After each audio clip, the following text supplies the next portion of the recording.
It's Rev Kev coming to you from the Bloom office, and we are getting ready in this very room to have choir rehearsal for Bloom Tones. And I am really lucky today to have with me playing Malcolm Swan.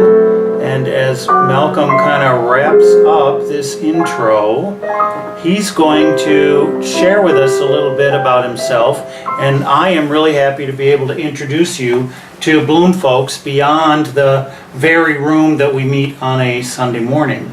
Malcolm has been the musical accompanist and providing special music the first Sunday of September, and he is in our lineup of musicians of the month. Malcolm is scheduled to be with us on the first Sundays of the month as he brings his special talents, and we're really grateful for Richard Bentley, for our volunteer music director, for having just made this great discovery of talent in the Coachella Valley. And the thing about it is that Malcolm is rather new to the Coachella Valley. Malcolm, where did you come from?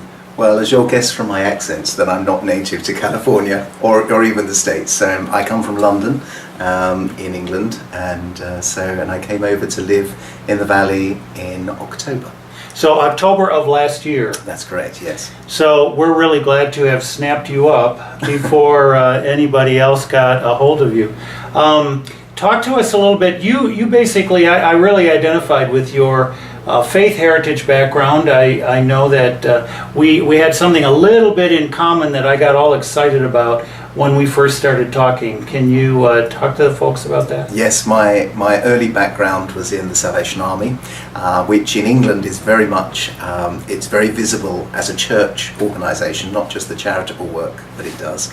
And all youngsters that are brought up in the Salvation Army are expected to play a brass instrument. It comes very much from the brass band tradition that exists in England, especially in the north of England.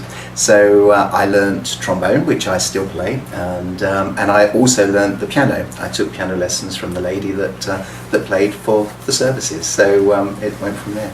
And the reason I got excited about that was that when I was growing up as a child, I grew up a Methodist, as everybody knows, but in my neighborhood was a Salvation Army church, and our next door neighbor kids that I played with all the time, they went to this youth group, this children's group, youth group type thing on Wednesday nights or Thursday nights. And I remember very dearly going to these meetings, and I don't know if I remember the Kool-Aid and cookies more than anything else, but we played games and had a story, and I liked it because it was on the second floor of an older building that looked out over the main street, Grand Avenue going by, and I liked to sit in this window and watch the cars go by. So then they'd be always yelling, "Kevin, come back, be back in the group," and that was a part of it. But Captain Ball was the leader of that church, and I remember him being a very kind and loving soul,